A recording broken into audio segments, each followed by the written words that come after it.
po yung mga parents chicken natin, no? Alagang probiotics yan. Ayan. Malulusog.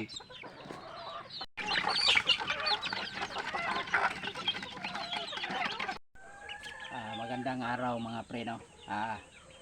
Ngayong araw, gagawa tayo ng low cost probiotic. Yung konti lang ang gastos natin. Unang-una, no, pasalamatan natin ang Diyos at binigyan tayo ng buhay. Sana gabayan niya tayo sa ating mga ginagawa ngayong araw. Okay. Nais ko palang magpasalamat kay Bullets Mix at sa mga taong patuloy na sumuporta, nag-subscribe, nanood sa ating mga videos. Okay, maraming salamat sa inyo. Ngayong araw mga pre, gagawa tayo ng low cost probiotic gamit itong Yakult, apple cider, bigas, importante, saka itong molasses, no? Ito, ang kailangan natin itong 2.5 liters na container, saka tubig. Disclaimer lang, no, hindi tayo expert dito, hindi tayo nag-aaral. Ito ay base lamang sa ating experience at sa mga nakukuha rin natin, natutunan din natin dun sa ibang gumagawa nito. Ang probiotic, no, ay cultured bacteria, galing dito sa Yakult, dahil ito ay may lactobacillus, okay, na maganda para sa katawan ng ating mga alaga, mga hayop, tulad ng manok at iba pa. Iba-iba ang pamamaraan sa paggawa nito, no. Yung iba, yung base nila, yung mga gulay, yung katas ng gulay ang ginagamit nila. Okay, yung sa atin bigas, ito kalahating kilong bigas. Lagay natin dito sa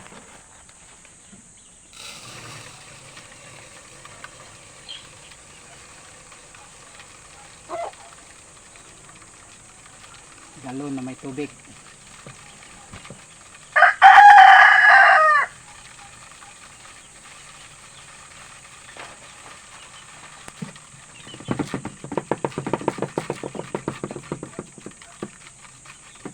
Ang kailangan natin dito yung pinakahugas bigas niya, dahil yun ang nagsisilbing pagkain ng bakterya. Okay, sagurin.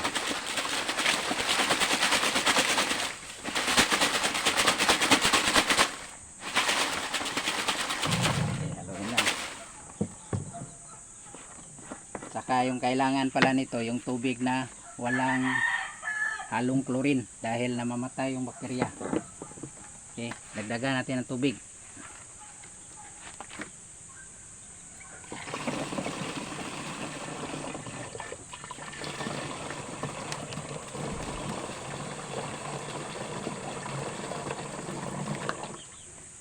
Yung ginagamit kong tubig dito, yung tubig na galing sa balon, wala talagang halong chlorine.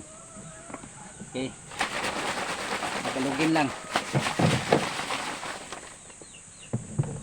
Tapos lagay na natin yung Yakult. Ito ang pinaka importante dito, dahil ito ang may lactobacillus, yung good bacteria na kailangan ng mga katawan ng ating hayop at sa tao rin.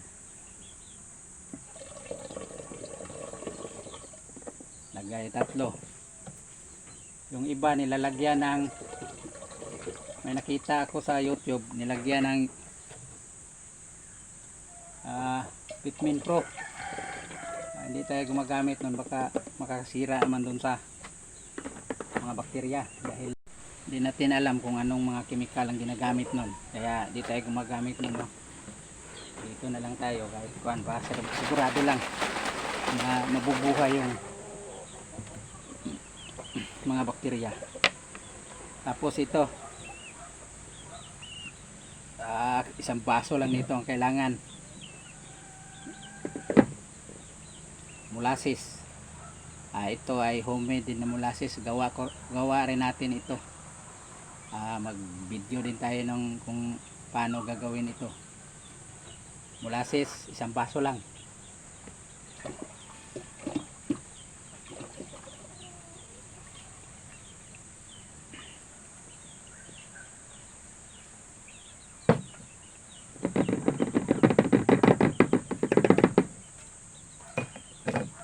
Okay.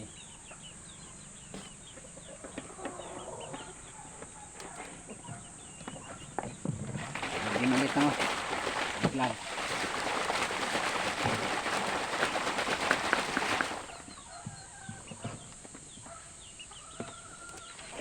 Dagdagan natin ng tubig.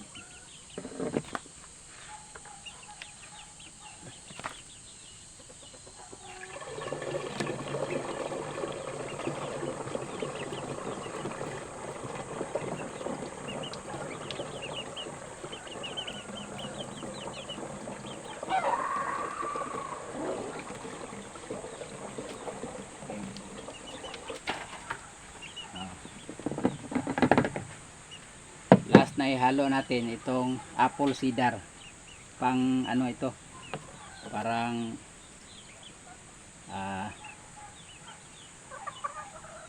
dalawang kutsara lang. Apple cider.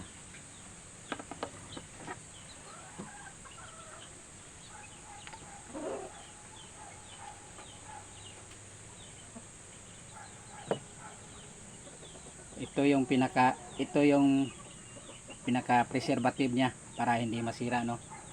Okay, dalawang kutsarang apple cider.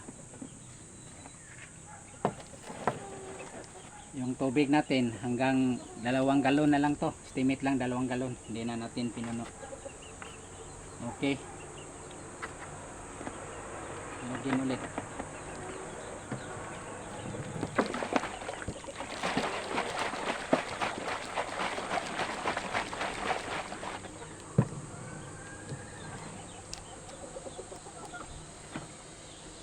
Mabango, no?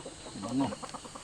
Pagdating ng mga 1 linggo, magiging ganito na siya. Amoy suka. Okay. Pagdating ng 1 linggo, salain na lang, tanggalin yung bigas para magiging ganito na siya. So, alam natin kung nag-success siya dahil mangangamoy suka siya. Amoy suka. Okay. Sa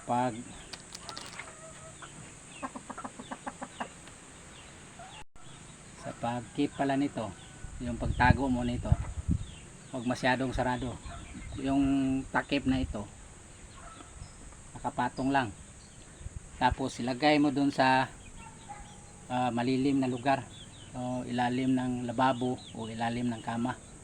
Yung sa akin, lalagay ko sa ilalim ng lababo, yung hindi siya nainitan para hindi masira yung mga bakterya. Okay. Ano pa ba?